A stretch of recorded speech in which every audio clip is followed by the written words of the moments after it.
La Lodigiani vuole continuare il suo ottimo avvio di stagione, lo vuole fare contro il Procalcio Tor Sapienza che ha fatto 0-0 nelle prime due partite. Amici di Gazzetta Regionale, benvenuti alla Borghesiana, va in scena la terza giornata del girone C. Brutti sventaglia dall'altra parte verso Turzi, non ci arriva Razzano, Turzi lo punta, sombrero di Turzi, Turzi passa, Turzi di forza! Al 14esimo il Procalcio Tor Sapienza è avanti con Turzi. Punizione per la Lodigiani, De Dominicis mette dentro, Cagnoli ci arriva prima di tutti e fa 1-1.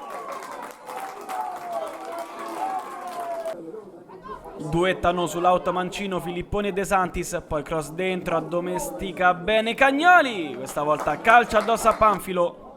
Cagnoli, serve Messuti che carica la botta, ancora Panfilo, si rifugia in corner. Calcio d'angolo per la Lodigiani, batte De Dominicis. Arriva lo spiovente della 10, libera la difesa ospite, poi Messuti viene messo giù da Guerra e calcio di rigore. Calcio di rigore per la Lodigiani. Messuti contro Panfilo. Parte il 9, calcia clamorosamente fuori. Brutti dall'altra parte. Qui c'è un tocco di mano di Razzano ed è calcio di rigore anche in questa occasione. Turzi contro Contestabile. Batte Turzi, Contestabile para. Ottavo minuto sul cronometro della ripresa, punizione per gli ospiti, Patte Cerini, il pallone rimane lì, Monti para il portiere, si salva la Lodigiani.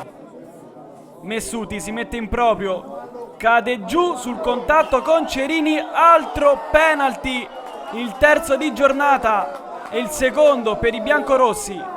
Messuti contro Panfilo, parte ancora il 9, fallisce di nuovo poi sulla ribattuta, fa 2-1 e 2-1 Lodigiani.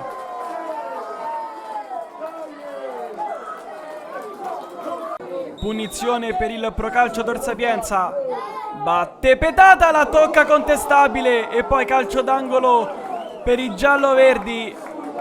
Punizione per la Lodigiani, parte Cagnali, Panfilo para. Finisce qui, la Lodigiani fa 3-3.